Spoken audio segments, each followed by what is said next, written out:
Hello, അമ്മ മനസ്സിൻ്റെ പുതിയൊരു എപ്പിസോഡിലേക്ക് എല്ലാവർക്കും സ്വാഗതം. ചാനൽ ആദ്യമായിട്ട് കാണുന്നവരാണെങ്കിൽ ഒന്ന് സബ്സ്ക്രൈബ് ചെയ്തിട്ട് ലൈക്ക് ചെയ്യണേ. അങ്ങനെ ആ ഒരു ജൗളിക്കടയുടെ മുതലാളി വന്നിട്ട് ചന്ദ്രികയ്ക്ക് ആ വർക്കുകളൊക്കെ കൊടുക്കുകയാണ്. അദ്ദേഹത്തിന് പൂർണ്ണമായിട്ട് ചന്ദ്രികയിൽ വിശ്വാസം ഉണ്ടായിരുന്നു. അവളോട് പറയുന്നുണ്ട്, നിൻ്റെ ഒരു ദൃഢനിശ്ചയവും ആത്മവിശ്വാസവും കണ്ടിട്ടാണ് ഞാൻ ഈ വർക്ക് നിന്നെ ഏൽപ്പിക്കുന്നത്.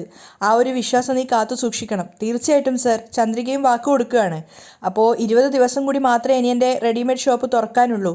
അതിൻ്റെ ഒരു 2 ദിവസം മുൻപെങ്കിലും നീ എല്ലാ ഡ്രസ്സുകളും എനിക്ക് ഡെലിവറി ചെയ്ത് തരണം. അപ്പോൾ മാത്രമേ ഞങ്ങൾക്ക് ഡിസ്പ്ലേ ചെയ്യാൻ പറ്റുള്ളൂ, അദ്ദേഹം പറയുകയാണ്. അപ്പോൾ ചന്ദ്രിക സന്തോഷത്തോടെ പറയുന്നുണ്ട്, തീർച്ചയായിട്ടും സർ, നിങ്ങൾ പറഞ്ഞ പോലെ തന്നെ കറക്റ്റായിട്ട് 2 ദിവസം മുൻപ് തന്നെ എല്ലാ ഡ്രസ്സുകളും ഞങ്ങൾ ഡെലിവറി ചെയ്തു തന്നിരിക്കും. അവർ രണ്ടുപേരും തമ്മിലുള്ള സംസാരം കേൾക്കും തോറും മേഘയ്ക്ക് ദേഷ്യം വരുന്നുണ്ടായിരുന്നു. കാരണം അവൾ അത്രയും മുടക്കാൻ വേണ്ടി ശ്രമിച്ചതാണ് ആ ഒരു വർക്ക്. അതിനുശേഷം അദ്ദേഹം തൻ്റെ ബാഗിൽ നിന്നും ഒരു ചെക്ക് എടുത്തിട്ട് ചന്ദ്രികയ്ക്ക് ചെക്ക് എഴുതി കൊടുക്കുകയാണ്. ചന്ദ്രിക, ഇത് 1 ലക്ഷത്തിൻ്റെ ചെക്കുണ്ട്, ഇത് അഡ്വാൻസ് ആണ്. വർക്ക് പൂർത്തിയായതിനു ശേഷം ബാക്കി പണം ഞാൻ തരുന്നതാണ് എന്ന് പറഞ്ഞിട്ട് അദ്ദേഹം അത് ചന്ദ്രയ്ക്ക് കൊടുത്തപ്പോൾ 2 കൈയും നീട്ടി അവളത് വല്ലാത്തൊരു സന്തോഷത്തോടെയാണ് വാങ്ങിക്കുന്നത്. അങ്ങനെ അദ്ദേഹം യാത്ര പറഞ്ഞ് പോവുകയാണ്. ചന്ദ്രികയ്ക്ക് പറഞ്ഞറിയിക്കാൻ പറ്റാത്തൊരു സന്തോഷവും സങ്കടവും തോന്നുന്നുണ്ടായിരുന്നു. അദ്ദേഹം പോയതിനു ശേഷവും ചന്ദ്രിക കുറച്ച് സമയം ആ ഒരു ചെക്ക് തന്നെ നോക്കി നിൽക്കുകയാണ്. പക്ഷേ പിന്നീട് മേഘയിലേക്കാണ് ചന്ദ്രികയുടെ കണ്ണു പോകുന്നത്. മേഘ ആകെ ഡിസ്റ്റർബ്ഡ് ആയിട്ടാണ് ഇരിക്കുന്നത്. അപ്പോൾ ചന്ദ്രിക അവളെ തന്നെ നോക്കുന്നുണ്ട്. അതിനുശേഷം ചെറുതായിട്ടൊന്ന് കളിയാക്കിക്കൊണ്ട് തന്നെയാണ് ചന്ദ്രിക പറയുന്നത്, എന്താ മേഘ, ഷോക്കായി പോയോ? ഈ ടെക്സ്റ്റൈൽസ് ഓണറെ കണ്ടിട്ടും ഈ വർക്ക് എനിക്ക് കിട്ടാതിരിക്കാൻ വേണ്ടി നീ മാക്സിമം ട്രൈ ചെയ്തിട്ടുണ്ടെന്ന് എനിക്കറിയാം. മേഘ അതിന് മറുപടിയൊന്നും പറയുന്നില്ല, കാരണം അവൾ ശരിക്കും തോറ്റുപോയിട്ടുണ്ടായിരുന്നു. അപ്പോൾ ചന്ദ്രിക പറയുന്നുണ്ട്, നിന്റെ കള്ളത്തരം എല്ലായിടത്തും ഒരുപോലെ ഫലിക്കണമെന്നില്ല. നീ നോക്കി വെച്ചോ, ഇതാണ് തുടക്കം. ഇനി അങ്ങോട്ട് ഈ ചന്ദ്രിക ആരാണെന്ന് നീ നന്നായി മനസ്സിലാക്കും. ചന്ദ്രിക വെല്ലുവിളിച്ചുകൊണ്ട് തന്നെയാണ് മേഘയോട് പറയുന്നത്. മേഘയ്ക്ക് വല്ലാത്ത നിരാശയും ദേഷ്യവും തോന്നുകയാണ്. അവൾ ദേഷ്യത്തോടെ എഴുന്നേറ്റിട്ട് ക്യാബിനിൽ നിന്ന് ഇറങ്ങി പുറത്തേക്ക് പോകുന്നുണ്ട്. ചന്ദ്രികയ്ക്ക് വല്ലാത്ത സന്തോഷം തോന്നുന്നുണ്ടായിരുന്നു. ഒരു പ്രാവശ്യമെങ്കിലും മേഘയുടെ മുന്നിൽ ജയിക്കാൻ പറ്റിയതിലുള്ളൊരു സന്തോഷം. മേഘ പോയതിനു ശേഷം ആ ചെക്ക് നെഞ്ചോട് വെച്ചിട്ട് ദൈവത്തിനെ ഓർമ്മിക്കുകയാണ് ചന്ദ്രിക. അവൾക്ക് അത്രയും സന്തോഷമായിട്ടുണ്ടായിരുന്നു. അതേസമയം വീട്ടിലാണെങ്കിൽ മഹേന്ദ്രൻ ആകെ സങ്കടത്തിൽ എന്തൊക്കെയോ ചിന്തിച്ചിരിക്കുകയാണ്. അയാളുടെ മുഖം നിറച്ചും വല്ലാത്ത ടെൻഷൻ ഉണ്ടായിരുന്നു. കാരണം ചന്ദ്രിക അനുഭവിക്കേണ്ടി വരുന്ന ആ ഒരു മാനസിക വിഷമം തങ്ങൾ കാരണമാണല്ലോ എന്നൊക്കെ ആലോചിക്കുമ്പോഴൊരു സങ്കടം. പക്ഷേ ലക്ഷ്മി ഇതൊന്നും അറിയാതെ കുഞ്ഞിനുള്ള പാലും മലറിനുള്ള പാലും അതുപോലെ മഹേന്ദ്രനുള്ള കോഫിയായിട്ടൊക്കെ വന്നിട്ടുണ്ട്. മലറിന് പാല് കൊടുത്തതിന് ശേഷം മഹേന്ദ്രൻ്റെ അടുത്തേക്ക് കോഫിയായിട്ട് വന്നിട്ട് ഏട്ടാ കോഫി എന്ന് പറയുന്നുണ്ട്.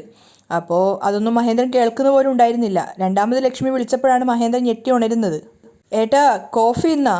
അപ്പോഴാണ് മഹേന്ദ്രൻ കോഫി വാങ്ങിക്കുന്നത്. പക്ഷെ അപ്പോഴും അദ്ദേഹത്തിൻ്റെ മൈൻഡ് ക്ലിയർ അല്ല. ലക്ഷ്മി ചോദിക്കുന്നുണ്ട്, എന്താ ആലോചിച്ചുകൊണ്ടിരിക്കുന്നത്? ഞാൻ വേറെ എന്ത് ആലോചിക്കാനാണ്, ചന്ദ്രികയെക്കുറിച്ചാണ് ആലോചിക്കുന്നത്. ഒരു പുതിയ പ്രൊജക്റ്റിന് വേണ്ടിയിട്ട് അവൾ ഓരോരോ ഷോപ്പുകളും കയറി ഇറങ്ങുകയാണ്. പക്ഷേ അവൾക്ക് ഒരു പ്രൊജക്റ്റും കിട്ടുന്നില്ല. ആ പാവം വല്ലാതെ കഷ്ടപ്പെടുകയാണ് ലക്ഷ്മി. അതെ, ഏട്ടൻ പറഞ്ഞത് ശരിയാണ്, ലക്ഷ്മിയും സമ്മതിക്കുന്നുണ്ട്. അപ്പോൾ മഹേന്ദ്രൻ സങ്കടത്തോടെ പറയാണ്, നമ്മൾ കോടീശ്വരരായിട്ട് നിന്നപ്പോൾ ചന്ദ്രിക നമ്മുടെ വീട്ടിൽ വേലക്കാരിയായിരുന്നിട്ട് കഷ്ടപ്പെട്ടു. അന്ന് നമ്മൾ അവൾക്ക് വേണ്ടി ഒന്നും ചെയ്തില്ല. എന്നാൽ ഇന്ന് നമ്മൾ അവൾക്ക് വേണ്ടി ചെയ്യണമെന്ന് ആഗ്രഹിക്കുന്ന ഈ സമയത്ത് നമ്മുടെ കയ്യിൽ ഒന്നും ഇല്ലാതെയുമായി. എല്ലാം നഷ്ടപ്പെട്ടിട്ട് നിൽക്കുക. നമ്മളുണ്ടാക്കിയ കടം പോലും ചന്ദ്രികയ്ക്കാണല്ലോ ബാധ്യതയായത് എന്ന് ആലോചിക്കുമ്പോൾ വല്ലാത്ത സങ്കടം തോന്നുന്നു. ആ സമയത്താണ് പുഞ്ചിരിച്ച മുഖമായിട്ട് ചന്ദ്രിക അങ്ങോട്ടേക്ക് വന്നത്. മലരാണ് ആദ്യം കാണുന്നത്. ഹായ്, അമ്മ വന്നു. അവളെ കണ്ടതും മഹേന്ദ്രനും ലക്ഷ്മിയും പുഞ്ചിരിക്കുകയാണ്. എന്നിട്ട് കോഫി എടുത്ത് കൊടുക്കാൻ വേണ്ടി ലക്ഷ്മി പോയപ്പോൾ ചന്ദ്രിക പറയുന്നുണ്ട്, അതൊക്കെ പിന്നെ കുടിക്കാം, തൽക്കാലം ഈ സ്വീറ്റ്സ് എടുക്ക്. അതെന്താ പെട്ടെന്ന് സ്വീറ്റ്സൊക്കെ വാങ്ങിയിട്ട് വന്നത്? മഹേന്ദ്രൻ അതിശയത്തോടെ ചോദിക്കുകയാണ്. അവർ സ്വീറ്റ്സ് എടുത്തതിന് ശേഷം മഹേന്ദ്രൻ ചോദിക്കുന്നുണ്ട്, എന്താ മോളെ, എന്താ കാര്യം? അപ്പോൾ ചന്ദ്രിക സന്തോഷത്തോടെ പറയാണ്, അച്ഛാ, നമ്മുടെ കമ്പനിക്ക് ഒരു വലിയ കമ്പനിയിൽ നിന്നും ഒരു ഓർഡർ കിട്ടിയിട്ടുണ്ട്. അത് കേട്ടതും മഹേന്ദ്രൻ തന്നെ അതിശയത്തോടെ എഴുന്നേൽക്കുകയാണ്. സത്യമാണോ മോള് പറയുന്നത്? മഹേന്ദ്രൻ ചോദിച്ചതും ചന്ദ്രിക പറയുന്നുണ്ട്, അതെ അച്ഛാ. എന്നിട്ട് ആ ഒരു ജൗളിക്കടയിലുള്ള മുതലാളിയെ പോയി കണ്ടതും അദ്ദേഹം ചന്ദ്രികയുടെ ഡിസൈൻസ് ഒക്കെ ഇഷ്ടപ്പെട്ടിട്ട് ഇന്ന് വന്നിട്ട് ചെക്ക് കൊടുത്തത് വരെയുള്ള മുഴുവൻ കാര്യങ്ങളും മഹേന്ദ്രനോടും ലക്ഷ്മിയോടും ചന്ദ്രിക പറയുകയാണ്. ചന്ദ്രിക ഓരോരോ കാര്യങ്ങൾ പറയും തോറും മഹേന്ദ്രൻ്റെ ലക്ഷ്മിയുടെ കണ്ണ് നിറയുകയാണ്. അവർക്ക് ചന്ദ്രികയെക്കുറിച്ച് ആലോചിക്കുമ്പോൾ അഭിമാനവും സന്തോഷവും തോന്നുന്നുണ്ടായിരുന്നു. ലക്ഷ്മിയും മകളെ അനുഗ്രഹിക്കുകയാണ്. ആ സമയത്ത് ചന്ദ്രിക രണ്ടുപേരോടും ഒന്നിച്ച് നിൽക്കാൻ പറയുന്നുണ്ട്. അതിനുശേഷം ബാഗിൽ നിന്നും അദ്ദേഹം കൊടുത്ത ചെക്ക് എടുത്ത് കൊണ്ടുവന്നിട്ട് മഹേന്ദ്രൻ ലക്ഷ്മിക്ക് നേരെ നീട്ടിയിട്ട് പറയാണ്, ഇത് നമ്മുടെ കമ്പനിക്ക് കിട്ടിയ ആദ്യത്തെ ചെക്കിൻ്റെ അഡ്വാൻസ് ആണ്. മഹേന്ദ്രൻ നിറഞ്ഞ കണ്ണുകളോടെ ആ ചെക്ക് നോക്കുകയാണ്. അപ്പോഴാണ് സിദ്ധു അങ്ങോട്ടേക്ക് വരുന്നത്. സിദ്ധുവിനെ ഇവരാരും കണ്ടിട്ടുണ്ടായിരുന്നില്ല. അപ്പോൾ ചന്ദ്രിക രണ്ടുപേരോടായിട്ട് പറയുന്നുണ്ട്, എന്നെ അനുഗ്രഹിക്കണം എന്ന് പറഞ്ഞിട്ട് അവരുടെ കാല് തൊട്ട് തൊഴുകയാണ്. രണ്ടുപേരും ചന്ദ്രികയെ അനുഗ്രഹിക്കുകയാണ്. അത് കണ്ടിട്ട് പുഞ്ചിരിച്ചുകൊണ്ട് സിദ്ധാർത്ഥ് വിളിക്കുന്നുണ്ട്, ചന്ദ്രിക. അപ്പോഴാണ് എല്ലാവരും സിദ്ധുവിനെ കാണുന്നത്. എന്താ ഇവിടെ നടക്കുന്നത്? സിദ്ധു അങ്ങോട്ടേക്ക് വന്നിട്ടുണ്ടായിരുന്നു. അപ്പോൾ മഹേന്ദ്രനാണ് പറയുന്നത്, സിദ്ധു നിനക്കൊരു കാര്യം അറിയോ? എന്താ? ചന്ദ്രിക ഒരു വലിയ ബിസിനസ്സുകാരൻ്റെ അടുത്തൊന്നും ഓർഡർ വാങ്ങിയിട്ട് വന്നിട്ടാണ് ഉള്ളത്. അത് കേട്ടത് സിദ്ധുവിന് തന്നെ അതിശയാവുകയാണ്. ഇങ്ങോട്ട് നോക്ക്, 1,00,000 അഡ്വാൻസ് ചെക്കാണിത് എന്ന് പറഞ്ഞിട്ട് കയ്യിലിരിക്കുന്ന ചെക്ക് മഹേന്ദ്രൻ സിദ്ധുവിന് കാണിച്ചു കൊടുക്കുകയാണ്. സിദ്ധു അത് വാങ്ങിയിട്ട് നോക്കുന്നുണ്ട്. അവനും വല്ലാത്ത സന്തോഷം തോന്നുവാണ്. ഏയ് കൺഗ്രാറ്റ്സ് ചന്ദ്രിക. അല്ല, എനിക്ക് സ്വീറ്റ്സ് ഇല്ലേ? അയ്യോ മറന്നുപോയിട്ട് സാർ. എന്നിട്ട് വന്ന് പറഞ്ഞ് ചന്ദ്രിക വേഗം തന്നെ സ്വീറ്റ്സ് എടുത്തിട്ട് സിദ്ധുവിന് കൊടുക്കുകയാണ്. അപ്പോൾ സിദ്ധു അതിൽ നിന്നൊന്ന് എടുത്തിട്ട് ചന്ദ്രികയ്ക്ക് തന്നെ നേരെ കൊടുത്തിട്ട് പറയുന്നുണ്ട്, ആദ്യം നീയാണിത് കഴിക്കേണ്ടത്. അത് കേട്ടതും മഹേന്ദ്രൻ പറയുന്നുണ്ട്, അയ്യോ നമ്മൾ പോലും അത് ചിന്തിച്ചില്ലല്ലോ എന്ന്.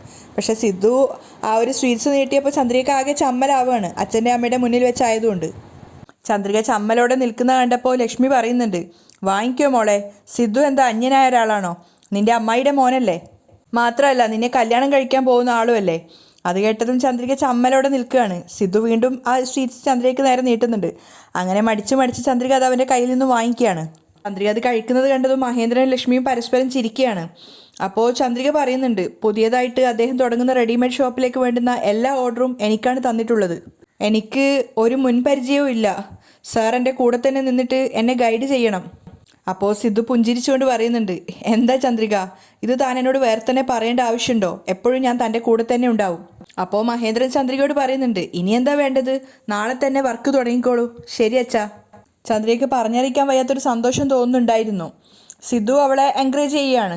അങ്ങനെ പിറ്റേന്ന് മേഘ അമ്പലത്തിൽ വന്നിരിക്കുകയാണ്. പ്രിയയും കൂട്ടിക്കൊണ്ടാണ് വന്നിട്ടുള്ളത്. പൂജാരി ആരുടെ പേരിൽ അർച്ചന ചോദിക്കുന്ന സമയത്ത് ദൈവത്തിൻ്റെ പേരിൽ തന്നെയാണെന്ന് പറയുന്നുണ്ട്. അതിനുശേഷം അവിടെ നിന്നിട്ട് പ്രാർത്ഥിക്കുകയാണ് രണ്ടുപേരും. പൂജാരി പ്രാർത്ഥനയ്ക്ക് ശേഷം പ്രസാദം കൊണ്ടു കൊടുത്തപ്പോൾ മേഘ വാങ്ങിയിട്ട് നെറ്റിയിൽ തൊടുകയാണ്. പിന്നീട് പ്രിയയുടെ നെറ്റിയിൽ തൊടാൻ വേണ്ടി നോക്കുന്ന സമയത്താണ് പ്രിയ അരികിലില്ല എന്നുള്ളത് മേഘ തിരിച്ചറിയുന്നത്. അവൾ പ്രിയയുടെ പേര് വിളിച്ചുകൊണ്ട് ചുറ്റിലും നോക്കിക്കൊണ്ട് നിൽക്കുകയാണ്. പക്ഷെ അവിടെ എവിടെയും പ്രിയ ഉണ്ടായിരുന്നില്ല. മേഘ വല്ലാതെ പരിഭ്രമിച്ചിട്ട് പ്രിയയുടെ പേര് വിളിച്ചിട്ട് ആ ക്ഷേത്രത്തിൽ നടക്കുകയാണ്. അവൾ സ്വയം ചിന്തിക്കുന്നുണ്ട്, ഇവളിത് എവിടെയാണ് പോയത്? ഇത്രയും നേരം എൻ്റെ കൂടെ ഉണ്ടായിരുന്നതല്ലേ, എന്നിട്ടൊന്നും പറയാതെ എങ്ങോട്ടാണ് പോയത് എന്നൊക്കെ പറഞ്ഞിങ്ങനെ സ്വയം വിചാരിച്ചുകൊണ്ട് പ്രിയയുടെ പേര് വിളിച്ച് നടക്കുകയാണ്. മാത്രമല്ല അവിടെ കണ്ട് 1-2 സ്ത്രീകളോടായിട്ട് ചോദിക്കുന്നുണ്ട്, 7 വയസ്സുള്ളൊരു ചെറിയ പെൺകുട്ടി ഇതുവഴി പോയിട്ടുണ്ടോയെന്ന്. പക്ഷെ അവരാരും തന്നെ പ്രിയയെ കണ്ടിട്ടില്ല. പക്ഷേ അതേസമയം പ്രിയ ഉണ്ടായിരുന്നത് മനീഷിൻ്റെ കൂടെയാണ്. മനീഷ് അവളെ കൂട്ടിക്കൊണ്ടു പോയിട്ട് ഒരുപാട് കളിപ്പാട്ടങ്ങളും അതുപോലെ ചോക്ലേറ്റ് ഒക്കെ വാങ്ങിച്ചു കൊടുത്തിട്ടുണ്ട്. പ്രിയ മനീഷിനൊപ്പം ഇരുന്നിട്ട് അവിടുന്ന് മിഠായി കഴിക്കുകയാണ്. അപ്പോൾ മനീഷ് സ്നേഹത്തോടെയാണ് അവളോട് സംസാരിക്കുന്നത്. ചോക്ലേറ്റ് ഇഷ്ടപ്പെട്ടോ മോളെ? ഒരുപാട് ഇഷ്ടപ്പെട്ടു, താങ്ക്സ് അങ്കിൾ, പ്രിയ പറയാണ്. അപ്പോൾ മനീഷ് വാത്സല്യത്തോടെ പറയുന്നുണ്ട്, മോക്ക് എന്ത് വേണമെങ്കിലും എന്നോട് ചോദിച്ചാൽ മതി, ഞാൻ വാങ്ങിത്തരും. ശരി. പ്രിയ ചോക്ലേറ്റ് കഴിച്ചുകൊണ്ടിരിക്കുന്നത് നോക്കിയിരിക്കുകയാണ് മനീഷ്. അപ്പോഴും മേഘ പ്രിയയുടെ പേര് വിളിച്ചിങ്ങനെ നടക്കുകയാണ്. കുറേ ദൂരം നടന്നതിന് ശേഷമാണ് മേഘ കാണുന്നത് മനീഷിനൊപ്പം പ്രിയ ഇരിക്കുന്നത്. മേഘ വല്ലാത്ത ദേഷ്യത്തോടെ അത് നോക്കി നിൽക്കുകയാണ്. പ്രിയ ആണെങ്കിൽ മനീഷ് കൊടുത്ത് ചോക്ലേറ്റ് കഴിക്കുകയാണ്. മനീഷ് പ്രിയയോട് പറയുന്നുണ്ട്, മോൾ അവിടെ തന്നെ നിൽക്ക്, കുറച്ച് ഫോട്ടോസൊക്കെ എടുക്കട്ടെ എന്ന് പറഞ്ഞിട്ട് പ്രിയയുടെ ഫോട്ടോസൊക്കെ എടുക്കുകയാണ്. മേഘ അത് കണ്ട് ദേഷ്യത്തോടെയാണ് അങ്ങോട്ടേക്ക് പോകുന്നത്. അവരുടെ അടുത്ത് എത്തിയ സമയത്ത് തന്നെ മേഘ ദേഷ്യത്തോടെയാണ് സംസാരിക്കുന്നത്. മനീഷ്, വാട്ട് എ നോൺസെൻസ്, ഞാൻ എത്ര പ്രാവശ്യം നിന്നോട് പറഞ്ഞിട്ടുണ്ട് പ്രിയയുടെ ഫോട്ടോ എടുക്കരുതെന്ന്. എന്തിനാ ഇപ്പോൾ ഫോട്ടോ എടുത്തത്? അപ്പോൾ മനീഷ് ഒന്നും പറയുന്നില്ല. പ്രിയ പേടിയോടെ നിൽക്കുകയാണ്. മേഘ നോക്കുന്ന സമയത്ത് ഒരുപാട് കളിപ്പാട്ടങ്ങളും ചോക്ലേറ്റിൻ്റെ ഒക്കെ നടുവിലാണ് പ്രിയ ഉള്ളത്. അത് കണ്ടിട്ട് ദേഷ്യത്തോടെ പറയുന്നുണ്ട്, എന്തിനാ ഇതൊക്കെ വാങ്ങിച്ചു കൊടുത്തത്? അപ്പോഴാണ് മനീഷ് ചോദിക്കുന്നത്, ഇന്നത്തെ ദിവസം എന്താണെന്ന് ഓർമ്മയുണ്ടോ? മേഘ പെട്ടെന്ന് ആലോചിക്കാൻ ശ്രമിക്കുകയാണ്. അത് കണ്ട് മനീഷ് പറയുന്നുണ്ട്, ആലോചിച്ചിട്ട് പറ, ഇന്ന് നമുക്ക് രണ്ടുപേർക്കും വളരെ പ്രധാനപ്പെട്ട ദിവസമാണ്. മേഘ അത് ആലോചിച്ചെടുക്കുന്നുണ്ടായിരുന്നു. അപ്പോൾ മനീഷ് വീണ്ടും ചോദിക്കുന്നുണ്ട്, ഓർമ്മ വന്നോ? പെട്ടെന്നാണ് മേഘയ്ക്ക് ഓർമ്മ വന്നത്. വർഷങ്ങൾക്ക് മുമ്പ് ഈ ഒരു ദിവസമാണ് മനീഷ് മേഘയുടെ കഴുത്തിൽ താലി ചാർത്തിയിട്ടുണ്ടായിരുന്നത്. ആ ഒരു കാര്യം മേഘയുടെ മനസ്സിലേക്ക് ഓർമ്മ വരികയാണ്. അവർ രണ്ടുപേരും ഒന്നായിട്ടുണ്ടായിരുന്ന ആ ഒരു ദിവസമായിരുന്നു. മേഘയ്ക്ക് അത് ഓർമ്മ വന്നെന്ന് മനസ്സിലായപ്പോൾ മനീഷ് പറഞ്ഞു കൊടുക്കുകയാണ്, സോ ഇന്ന് നമ്മുടെ 8ാമത്തെ ആനിവേഴ്സറിയാണ്. അത് കേട്ടതും മേഘ ദേഷ്യത്തോടെ ഷൗട്ട് ചെയ്യുകയാണ്, ഷട്ട് അപ്പ്. എന്നിട്ട് പ്രിയയോട് പറയുന്നുണ്ട്, പ്രിയ മോൾ അപ്പുറത്ത് പോയിട്ട് കളിക്ക്, അമ്മ അങ്ങോട്ടേക്ക് വന്നോളാം. പ്രിയ വേഗം തന്നെ അവിടുന്ന് പോവുകയാണ്. അപ്പോൾ മേഘ ദേഷ്യത്തോടെ മനീഷിനോട് പറയുന്നുണ്ട്, നിന്നോട് ഞാൻ എത്ര തവണ പറഞ്ഞിട്ടുണ്ട്, പിന്നെ എന്തിനാ ഇങ്ങനെ പിന്നാലെ വന്ന് എന്നെ ശല്യം ചെയ്യുന്നത്? നമ്മൾ തമ്മിൽ ഒരുമിച്ചുണ്ടായിരുന്നത്, പ്രണയിച്ചത് എല്ലാം അവസാനിച്ചു കഴിഞ്ഞു. എൻ്റെ ജീവിതത്തിൽ നിന്നും ആ കഴിഞ്ഞുപോയ കാലഘട്ടം ഞാൻ മുഴുവനായിട്ട് കത്തിച്ചു കളഞ്ഞു. നീ വീണ്ടും വീണ്ടും പഴയ കാര്യങ്ങളിങ്ങനെ ഓർമ്മിപ്പിച്ചുകൊണ്ടേ ഇരിക്കണ്ട. ഞാൻ നിൻ്റെ കൂടെ ജീവിക്കാൻ ആഗ്രഹിക്കുന്നില്ല. ദയവ് ചെയ്ത് എന്നെ വിട്ടു എൻ്റെ മോളെ വിട്ടു നീ ഒന്ന് പോയിത്താ. അത്രയും നേരം മേഘ പറയുന്നതൊക്കെ മനീഷ് കേട്ടു നിന്നിട്ടുണ്ടായിരുന്നു. അവസാനം മനീഷ് ചോദിക്കുകയാണ്, എന്തിനാ മേഘ ഇങ്ങനെയൊക്കെ സംസാരിക്കുന്നത്? നീ ഇത്രമാത്രം വെറുക്കാൻ ഞാൻ എന്ത് തെറ്റാ ചെയ്തത്? സപ്പോസ് ഞാൻ എന്തെങ്കിലും തെറ്റ് ചെയ്തിട്ടുണ്ടെങ്കിൽ നീ എന്നോട് ഇങ്ങനെ പെരുമാറുന്നതിലൊരു അർത്ഥം ഉണ്ടായിരുന്നു. പക്ഷെ ഞാൻ നിന്നെ എൻ്റെ ജീവന തുല്യം സ്നേഹിക്കുന്നല്ലാതെ വേറെ എന്ത് തെറ്റാ ചെയ്തിട്ടുള്ളത്? അങ്ങനെയുള്ളപ്പോൾ നീ എന്തിനാ എന്നെ വെറുക്കുന്നത്? മനീഷിന് മേഘ വെറുക്കുന്നത് എന്തിനാണെന്ന് പോലും മനസ്സിലാവുന്നുണ്ടായിരുന്നില്ല. അപ്പോൾ മേഘ ദേഷ്യത്തോടെ പറയാണ്, നിന്നെ വെറുക്കുന്നതിൻ്റെ കാരണമൊന്നും നിന്നോട് പറഞ്ഞു തരാൻ സാധിക്കില്ല. എനിക്ക് നിന്നെ ഇഷ്ടമല്ല, അത്രയേ ഉള്ളൂ. നിന്റെ മുഖം കാണുമ്പോൾ തന്നെ എനിക്ക് ദേഷ്യമാണ് വരുന്നത്. മനീഷ് ഒന്നും പറയാതെ സങ്കടത്തോടെ നിൽക്കുകയാണ്. അപ്പോൾ മേഘ ദേഷ്യത്തോടെ പറയുന്നുണ്ട്, ആദ്യം ഈ കൊണ്ടുവന്ന സാധനങ്ങളൊക്കെ എടുത്തിട്ട് ഇവിടുന്ന് പോവാൻ നോക്ക്. അപ്പോൾ മനീഷ് അവളോട് പറയാണ്, ഇങ്ങോട്ട് നോക്ക് മേഘ, ഇത്രയും കാലം ഞാൻ നിന്നെ പിരിഞ്ഞിരുന്നത് ശരിയാണ്. ഇനി ഞാൻ നിന്നെ പിരിഞ്ഞിരിക്കാൻ ആഗ്രഹിക്കുന്നില്ല. അത് കേട്ടതും മേഘ ഷോക്കാവുകയാണ്. മാത്രമല്ല പ്രിയയും വലിയ പെൺകുട്ടിയാവുകയാണ്. അവളുടെ അച്ഛൻ ഞാനാണെന്നുള്ള സത്യം അവൾ അറിയുക തന്നെ വേണം. ഇപ്പോൾ അവൾക്ക് പറഞ്ഞ് മനസ്സിലാക്കി കൊടുക്കാൻ സാധിക്കുന്നില്ലെങ്കിൽ പിന്നീട് ഒരു കാലത്തും എനിക്ക് ആ സത്യം അവളോട് പറഞ്ഞ് മനസ്സിലാക്കി കൊടുക്കാൻ സാധിക്കില്ല. അത് കേട്ടതും മേഘ ഇങ്ങനെ ഞെട്ടിയിട്ട് നിൽക്കുകയാണ്. അപ്പോൾ മനീഷ് പറയുന്നുണ്ട്, അതുകൊണ്ട് നീ ദയവ് ചെയ്ത് എൻ്റെ കൂടെ വാ. ഇപ്പോഴെങ്കിലും നമ്മൾ ഈ സത്യം പ്രിയയോട് പറയുക തന്നെ വേണം. എന്നിട്ട് നമുക്ക് ഒന്നായിട്ട് ജീവിക്കാം. അപ്പോൾ മേഘ ദേഷ്യത്തോടെ പറയാണ്, ഇത് ക്ഷേത്രമായതുകൊണ്ടാണ് അനങ്ങാതെ നിൽക്കുന്നത്. അല്ലെങ്കിൽ ചെകിട്ട് നോക്കി ഞാൻ ഒന്ന് പൊട്ടിച്ച് തന്നേനെ. നോൺസെൻസ് പോലെ സംസാരിക്കുന്നത്. ആദ്യം ഇതൊക്കെ എടുത്തിട്ട് ഇവിടുന്ന് പോവാൻ നോക്ക്. അപ്പോൾ മനീഷ് പറയുന്നുണ്ട്, നിനക്കെന്നെ ഇഷ്ടമല്ല എന്ന് പറഞ്ഞല്ലോ, അതിനുള്ള ഒരൊറ്റൊരു കാരണം പറ, ഞാൻ ഇപ്പം തന്നെ ഇവിടുന്ന് പോയിക്കോളാം. അപ്പോൾ മേഘ പറയുന്നുണ്ട്, കാരണമൊന്നും നിന്നോട് പറയാൻ സാധിക്കില്ല. പക്ഷെ അതിന് മറുപടി ആയിട്ടെന്നോണം മനീഷ് ഒരു കവർ എടുത്തിട്ട് മേഘയ്ക്ക് നേരെ നീട്ടുകയാണ്. അതിലൊരു സാരി ആയിരുന്നു. അത് മേഘയ്ക്ക് നേരെ നീട്ടിക്കൊണ്ട് മനീഷ് പറയുന്നുണ്ട്, മേഘ, നമ്മുടെ 8ാമത്തെ ആനിവേഴ്സറി ആയതുകൊണ്ട് നിനക്ക് വേണ്ടി വാങ്ങിയതാണ് ഞാൻ ഈ സാരി, ഇത് വാങ്ങിക്കേ. അപ്പോൾ മേഘ വെറുപ്പോടു കൂടിയാണ് മനീഷിനെ നോക്കുന്നത്. അപ്പോൾ മനീഷ് പറയുന്നുണ്ട്, പ്രണയിക്കുന്ന സമയത്ത് എല്ലാ വർഷവും ഞാൻ നിനക്ക് ഓരോരോ സർപ്രൈസ് ഗിഫ്റ്റുകൾ തരുമായിരുന്നു. ഇടയ്ക്ക് കുറച്ച് വർഷങ്ങൾ തരാൻ പറ്റാതെ പോയി. അതൊക്കെ മേഘ ഇറിറ്റേറ്റ് ചെയ്തുകൊണ്ടിരിക്കുകയാണ് മനീഷിൻ്റെ സംസാരം. അപ്പോൾ മനീഷ് പറയുന്നുണ്ട്, ഇനി അങ്ങോട്ട് എല്ലാ വർഷവും ഞാൻ നിനക്ക് ഇതുപോലെ തന്നെ ഗിഫ്റ്റുകൾ തന്നുകൊണ്ടിരിക്കും. ഇപ്പോൾ ഇത് വാങ്ങിക്കേ എന്ന് പറഞ്ഞിട്ട് ആ സാരി നീട്ടുന്ന സമയത്ത് മേഘ വെറുപ്പോടു കൂടി ആ സാരി വാങ്ങിച്ചിട്ട് വലിച്ചെറിയാണ്. മനീഷ് വല്ലാത്ത സങ്കടത്തോടെയാണ് അത് കണ്ടു നിൽക്കുന്നത്. അപ്പോൾ മേഘ ദേഷ്യത്തോടെ പറയുന്നുണ്ട്, മര്യാദയ്ക്ക് ആ സാരി എടുത്തിട്ട് ഇവിടുന്ന് പോവാൻ നോക്ക്. ദേഷ്യത്തോടെ തന്നെയാണ് മനീഷും പിന്നീട് സംസാരിക്കുന്നത്. മേഘ, നീ ചെയ്തത് കുറച്ചുപോലും ശരിയല്ല. എന്തിനാ നീ ഇങ്ങനെ ചെയ്യുന്നതെന്ന് എനിക്ക് മനസ്സിലാവുന്നില്ല. എത്രയും പെട്ടെന്ന് ഞാൻ ആരാണെന്ന സത്യം എല്ലാവരുടെ അടുത്തും ഞാൻ പറയാൻ വേണ്ടിയാണ് പോകുന്നത്. മനീഷ് വേഗം തന്നെ അവിടുന്ന് പോയിട്ട് അവൻ്റെ കാറിൽ കയറി ഇരിക്കുകയാണ്. ആ സമയത്ത് മേഘയ്ക്ക് വല്ലാത്തൊരു ടെൻഷൻ ഉണ്ടായിരുന്നു, മനീഷിനെ എല്ലാവരോടും സത്യങ്ങൾ വിളിച്ചു പറയുമെന്ന് ആലോചിച്ചിട്ട്. അതേസമയം കാറിലെത്തിയതും മനീഷിന് ദേഷ്യം സഹിക്കാനാവുന്നില്ല. അവനിങ്ങനെ സ്റ്റിയറിങ്ങിന് അടിച്ച് അലറുകയാണ്. അപ്പോഴേക്കും പ്രിയ അങ്ങോട്ടേക്ക് വന്നിട്ട് മേഘയോട് ചോദിക്കുന്നുണ്ട്, അമ്മ, മനീഷ് അങ്കിൾ പോയോ? ആ, പോയി. അമ്മ, അവർ നല്ലൊരു അങ്കിളാണ് അമ്മ. ഇങ്ങോട്ടേക്ക് നോക്ക്, എന്തൊക്കെ ഗിഫ്റ്റാണ് എനിക്ക് വാങ്ങി തന്നത്. ഇങ്ങോട്ട് നോക്ക്, എനിക്ക് പുതിയ ഡ്രസ്സ് വരെ വാങ്ങി തന്നു അമ്മ. അപ്പോൾ മേഘ ദേഷ്യത്തോടെ പറയാണ്, നിന്നോട് എത്ര തവണ പറഞ്ഞിട്ടുണ്ട് അറിയാത്ത ആൾക്കാർ വാങ്ങിത്തരുന്ന സാധനങ്ങൾ വാങ്ങിക്കരുതെന്ന്.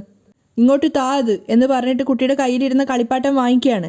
എന്നിട്ട് മനീഷ് കൊണ്ടുവന്ന ഗിഫ്റ്റുകളും അതുപോലെ മേഘ വലിച്ചെറിഞ്ഞ സാരിയൊക്കെ അവൾ വീണ്ടും എടുക്കുകയാണ്. അങ്ങനെ അത് മുഴുവൻ എടുത്തിട്ട് വരുന്നതൊക്കെ മനീഷ് അവിടെ പുറത്തു നിന്ന് കാറിൽ നിന്ന് കാണുന്നുണ്ടായിരുന്നു.